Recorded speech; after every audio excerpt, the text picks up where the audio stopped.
Voici un off-pi, un objet volant parfaitement identifié. Le Mini 3.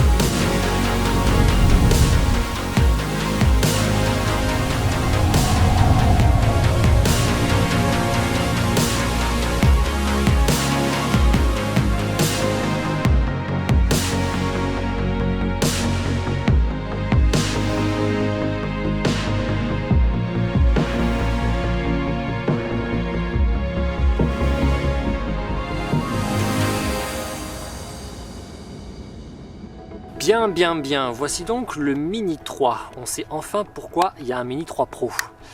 Vendu notamment avec une petite mousse ici pour bloquer la nacelle, c'est très pratique, ça fait très sécure pour la nacelle quand tu le ranges, ça j'aime bien. Nouveau drone DJI, du coup le 4e de l'année rien qu'en loisir, après le Mini 3 Pro, le Avata, le Mavic 3 classique, voici donc le Mini 3. DJI, vous êtes vraiment des... Alors il y a 2 ans, fin 2020, DJI a sorti le DJI Mini 2 qui était un drone idéal pour tout le milieu loisir ou alors pour tous les débutants en drone. Un drone pas cher qui se transporte partout et qui fait de la belle image. En 2022, entre temps, il y a quelques mois, il y a eu le Mini 3 Pro qui est sorti. On pouvait penser que c'était le successeur du DJI Mini 2.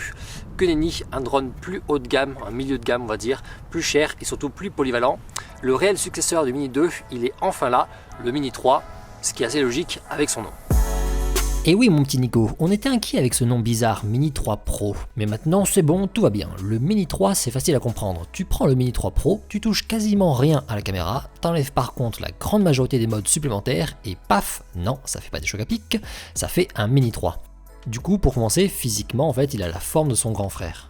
Alors physiquement, il reprend l'allure en fait du Mini 3 Pro, il reprend pas l'allure du Mini 2. On a un drone qui fait la même dimension que le Mini 3 Pro, qui a cette nouvelle forme un peu plus bosselée du Mini 3 Pro. Pourtant vous allez voir qu'il y a des trucs en moins qui du coup rendent ça notamment complètement superficiel. C'est un look que j'aime bien honnêtement, les bras sont un peu plus grands, ça prend un peu plus de place quand tu veux le faire décoller. Mais au transport c'est toujours pareil que pour les Mini 1 ou 2, c'est toujours aussi petit, toujours aussi léger et donc du coup toujours aussi transportable. Ah, me voilà rassuré. Bien entendu, ce drone pèse lui aussi moins de 250 grammes. Selon les packs choisis au moment de l'achat, il s'accompagne de la radiocommande RC avec un écran ou alors de la RC 1.1 sur laquelle il faudra rajouter un téléphone.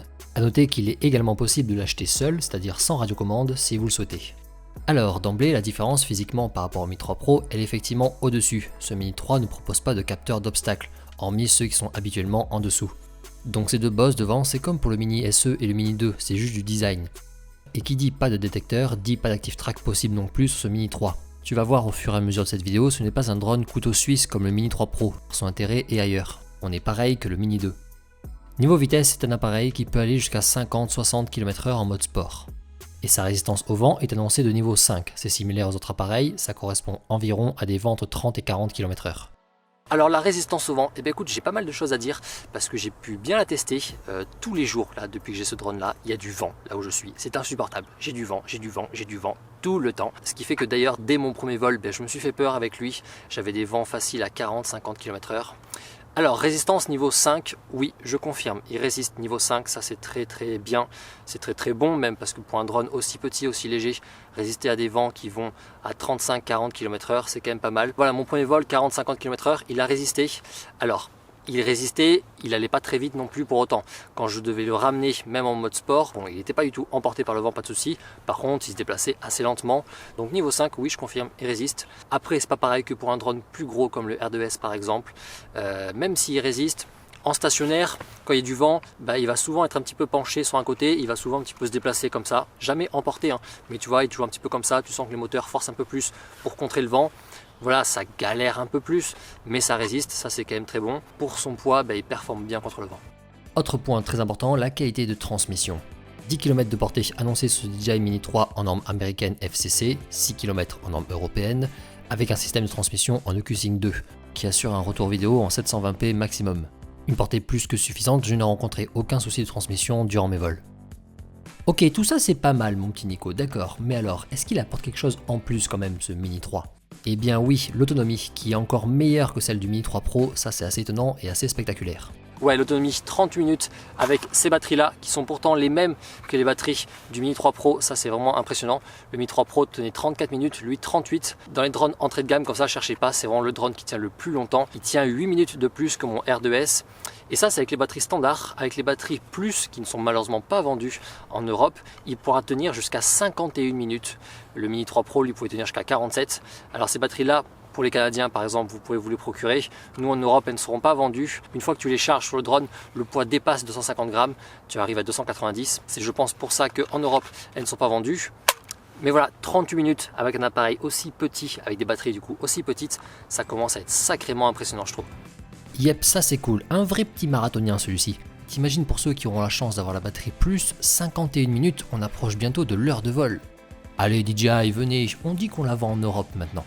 Alors sur le terrain, toujours pareil, peu importe le drone, c'est en réalité un peu plus faible. Avec la batterie standard, je fais des vols environ de 30-35 minutes. Ça rend le vol très confortable. Et puis, ce qui est chouette avec ça, c'est que pour tous ceux qui ont un budget serré, prendre ce Mini 3 sans pack Flymore, qui inclut 2 batteries supplémentaires, eh bien c'est de moins en moins gênant. Alors, il y a un truc qui m'impressionne pas mal avec ce drone-là, qui m'a impressionné dès le premier décollage, parce que je l'attendais pas du tout en fait, c'était pas présent sur la fiche technique, c'est pas quelque chose qui est noté de base, c'est le fait que ce drone-là est assez silencieux par rapport aux autres appareils. Alors je crois que c'est pareil pour le Mini 3 Pro, mais comme je l'avais pas testé, je peux pas vous dire. Par rapport à mon R2S ou mon Mavic Mini, le premier décollage que j'ai fait, je l'ai trouvé vraiment beaucoup moins bruyant. Ça c'est très cool, notamment quand tu es une personne comme moi qui n'aime pas trop voler quand il y a du monde parce que tu n'aimes pas trop déranger, notamment avec le bruit de ces drones là. Et bien lui, il est beaucoup plus silencieux. Je vais te montrer en le faisant décoller. Franchement, à peine au bout de 50 mètres, on n'entend quasiment plus. C'est quand même facile 2-3 fois moins que les autres drones où c'est souvent 100-200 mètres quoi. Alors je vais faire décoller à la main, c'est pas très académique, je ne le recommande pas. C'est juste pour que vous puissiez voir le décollage. Voilà. Écoutez le bruit. C'est rien, franchement c'est rien ce bruit. Et je l'amène. Allez, on va dire que je l'amène à 50 mètres. Même pas, là je suis à 30 mètres. 30 mètres. Bah en fait je l'entends encore un tout petit peu. 30 mètres. Ça c'est monstrueux. Ça c'est vraiment génial. Et oui, là le Nico il est content. Hein. Alors ça vaut ce que ça vaut, vous allez voir mon étude est très scientifique. J'ai fait une petite mesure de décibels avec une application sur mon téléphone. C'est reconnu qu'il s'agit du système le plus fiable au monde pour mesurer le niveau sonore. En intérieur, on a fait ça un minimum bien pour ne pas avoir de son qui interfère. Avec le Mavic Mini ou le R2S, j'ai enregistré en moyenne un bruit à 65 dB. Et avec le Mini 3, ça s'est confirmé 5 de moins, 60 dB en moyenne. Pour ceux qui ne savent pas, un écart de 5 dB, c'est quand même pas mal. Ça effectivement c'est pas du tout un truc qu'on check, c'est pas du tout marqué dans les fiches techniques le bruit en décibels de ces drones là, mais avoir des drones qui sont de plus en plus silencieux, bah, c'est hyper déjà confortable, c'est beaucoup plus tranquille, c'est beaucoup plus agréable, et surtout pour que les drones au fur et à mesure puissent être appréciés et tolérés en fait par toutes les autres personnes qui sont à côté de toi, il va falloir que les drones soient de plus en plus silencieux. La DJI, sans communiquer là-dessus, bah en fait ils y arrivent à faire ça, ils y arrivent complètement. Moi ça m'a vraiment surpris, je m'attendais vraiment pas à ce qu'ils soient aussi silencieux, ça c'est vraiment trop bien. Ok, donc on a pris 2 minutes pour dire que le drone était plus silencieux, pas de soucis. Bien, on va peut-être quand même passer à autre chose maintenant, non? Eh bien, on passe à la caméra. Alors, ça finit comment ce truc?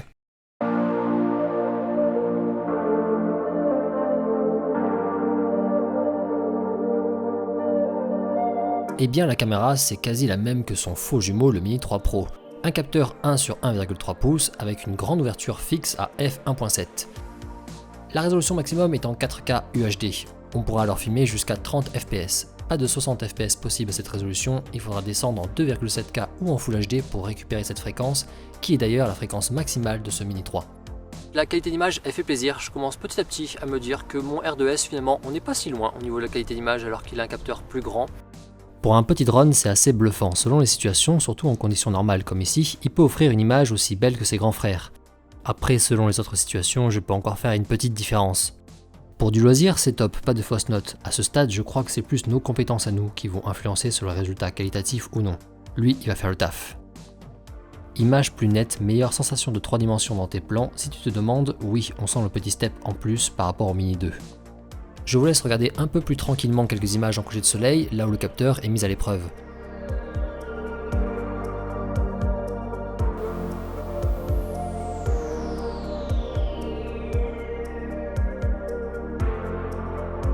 Avec sa grande ouverture à f1.7, eh bien le bruit à l'image, je le trouve sacrément faible, ça fait plaisir, les images sont propres. À la limite, un petit manque de netteté sur certains plans, assez classique en faible luminosité, les grands frères peuvent faire mieux. Avec ce petit drone entrée de gamme, on peut clairement obtenir de belles images, peu importe les situations. Le rendu de couleur, lui, comme d'habitude avec DJI, je le trouve bien. Et tant mieux parce que malheureusement le profil de couleur standard comme ça, c'est le seul profil que vous aurez avec ce drone. Pas de profil plus flat disponible, des Cinelike ou D-Log. Je sais que beaucoup ne s'en servent pas, mais c'est le petit regret pour moi au vu de l'intérêt général de ce drone. Niveau photo, ce Mini 3 embarque un capteur de 12 millions de pixels. C'est pareil que le Mini 2, ça t'assure des photos en 4000 par 3000. Avec son capteur plus grand, je trouve que le résultat est joli. Je pense que c'est un petit peu juste encore pour les photographes exigeants, mais pour son rôle, le loisir, eh bien c'est nickel. On a bien sûr du format JPEG, du format brut en RAW et toute une panoplie de modes panorama, le grand angle, le 180 et le 360 sphère. Pareil que le Mini 2 ou le Mini 3 Pro, on peut zoomer numériquement avec ce DJI Mini 3, jusqu'à x2 en 4K et x4 en Full HD. Zoom numérique, donc ça dégrade toujours l'image. Tu obtiens en fait le même résultat qu'un zoom réalisé sur ton logiciel de montage. Également dans la partie, un mode HDR, en photo comme en vidéo d'ailleurs. A noter qu'en vidéo, ce mode HDR il y est par défaut. Alors la grande originalité de cette série de drones Mini 3, c'est bien sûr cette caméra qui se retourne verticalement si on souhaite. Le Mini 3 tout court propose donc bien cette fonctionnalité également. Ça peut être cool si tu veux faire par exemple du TikTok, du Insta, des YouTube Shorts, tout ça. Bon, c'est pas forcément utile pour tout le monde. Moi personnellement, je pensais que ça serait un petit peu gadget. Au final, je me rends compte que j'aime bien, je ne vais pas m'en servir très souvent, mais en fait ce qui se passe c'est que filmer en 9/16 directement, c'est un petit peu d'intérêt. Déjà tu vas avoir une image qui sera plus haute parce que tu vas pouvoir en fait vraiment retourner ta caméra, donc la largeur va devenir la hauteur et du coup ça sera beaucoup plus haut, tu vas pouvoir mieux voir. C'est comme si ton image est un petit peu plus dézoomée, tu as moins besoin de prendre du recul pour mieux afficher tout un paysage et surtout en passant directement en 9/16 sur l'affichage, c'est assez inspirant parce que tu peux voir directement ton résultat en 9/16 et tu peux voir en fait notamment les cadrages qui sont assez jolis. Quand tu es en 16:9, tu t'imagines pas tellement les paysages qui seraient jolis en 9/16, passer directement avec ce cadrage là, c'est assez inspirant. Donc c'est un mode qui est assez cool à voir, bien sûr pour celui qui en a l'utilisation. Donc ça me servira de temps en temps, je suis content de l'avoir. C'est fun mais ce n'est pas non plus ce qui m'a le plus plu. Avec ce Mini 3 comme le 3 Pro, on a la possibilité d'incliner la caméra beaucoup plus vers le haut, jusqu'à 60 degrés. Ça me paraissait encore plus accessoire, et bien en fait non, c'est un truc génial. C'est facile, j'ai tout simplement adopté cette fonctionnalité. Je m'en suis servi lors de tous mes vols. Ça permet en fait de faire des nouveaux plans, peu importe que tu filmes en 16:9 ou en 9/16.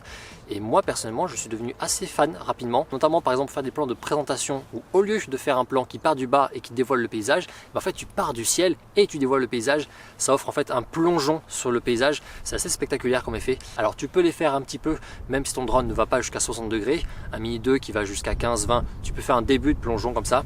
C'est un peu moins spectaculaire, avec lui tu peux vraiment faire des gros plongeons, ça c'est très cool. C'est effectivement une belle possibilité de créativité supplémentaire, histoire de varier encore plus ses plans. Alors ce n'est pas le seul exemple de nouveaux plans qu'on peut faire avec cette grande inclinaison de caméra vers le haut, je vous en ferai une vidéo spécifique. Assurément la fonctionnalité qui va me manquer maintenant sur mon R2S. En ce qui concerne les autres modes possibles sur ce Mini 3, c'est assez limité, on reste sur un entrée de gamme. On a à dispo les quick shots, ces plans automatiques autour d'un sujet, toujours bien pratiques selon les situations, notamment pour les moins expérimentés. Ils sont disponibles que vous filmiez en horizontal ou en vertical. Et c'est à peu près tout en réalité, comme pour le Mini 2. Pas de mode master shot, hyperlapse, etc. Dommage. Alors, le nerf de la guerre, les prix. Ici, aucune surprise en réalité, ils sont entre ceux du Mini 2 et ceux du Mini 3 Pro. Plus proches du Mini 2 malgré tout. Le drone seul, donc sans radiocommande, attaque à 489 €. Avec la radiocommande RC N1 sans écran, on est à 579 €. Donc 120 € de plus au final que le Mini 2. Avec la RC écran intégré, on arrive à 749 €. Pour le pack Flymore, eh bien c'est identique au Mini 3 Pro, il faut rajouter 189 € de plus. Donc ça fait un Mini 3 RC-N1 Flymore à 768 € et un Mini 3 RC Flymore à 938 €. Alors au final, ce petit DJI Mini 3, qu'est-ce qu'on en pense un petit peu après plusieurs semaines d'utilisation ? Bon, ce qui est sûr, c'est que, étant donné que le Mini 3 Pro est sorti juste avant lui, c'est pas un drone qui va impressionner à sa sortie, ça très clairement. Alors si, sur une chose, la batterie. La batterie, 38 minutes, honnêtement, je m'y attendais pas, surtout sur un drone aussi petit, ça c'est impressionnant pour le coup. Avec son positionnement plutôt entrée de gamme, ce Mini 3 propose une qualité générale assez impressionnante. Qualité d'image bien sûr en premier lieu qui est vraiment fantastique, autonomie, résistance au vent, etc. C'est une petite tuerie. En revanche, c'est un appareil qui ne propose pas vraiment plus de modes de vol que son prédécesseur le Mini 2. Il ne fait donc pas le pont entre l'entrée de gamme et le milieu de gamme. Donc clairement ici DJI nous propose un nouvel appareil pour les mêmes utilisations que le Mini 2, mais avec des performances que ce soit de vol ou que ce soit de caméra qui ont été vraiment augmentées. Alors après, notamment si tu as déjà un Mini 2, est-ce que tu as besoin de upgrader son Mini 3? Pas forcément, ça dépend vraiment de ton utilisation. Si en revanche dans un budget assez serré comme premier drone, tu cherches un drone en fait qui est très transportable et avec une très belle qualité d'image, dans ces cas-là oui, le DJI Mini 3 est le meilleur choix. Celui qui s'en fiche complètement de l'active track, des modes hyperlapse, tout ça, qui souhaite juste en fait une très belle qualité d'image dans un format très réduit, le Mini 3 c'est pour vous les gars, ça va être un très bon drone. Donc ça dépend vraiment en fait de ton utilisation au cas par cas. Pour finir, dernière remarque que je trouve importante, avec un prix qui augmente par rapport au Mini 2, il laisse une place à son prédécesseur. Dans ce segment, reste à savoir du coup si ce Mini 3 est le meilleur choix pour vous par rapport au 2 ou au 3 Pro. Ça, on s'y consacre justement dans les vidéos qui vont suivre dans la semaine. Prochaine review sur la chaîne, on va rester d'ailleurs chez DJI, je vais vous tester l'un des produits qui m'intéressait pas mal, le DJI Mic ou le DJI Mix si on prononce un petit peu à la franchouillarde. Ce système là de micro sans fil développé du coup par DJI, il me tarde bien parce que je pense que ça peut être pas mal pour mon setup tournage. Voilà, c'était ma première vidéo test sur ce DJI Mini 3, d'autres suivront très rapidement, donc n'hésite pas bien sûr à bien checker, à bien suivre la chaîne. Je te mets ici ma vidéo cinématique que j'ai fait avec ce Mini 3, donc si tu n'as pas vu, n'hésite pas à aller la voir. Bref, j'espère que cette vidéo t'a plu, je te laisse t'abonner si tu as envie, c'est très important pour moi, ça me soutient toujours à fond, merci beaucoup. Et on se retrouve rapidement pour la prochaine vidéo. Ciao.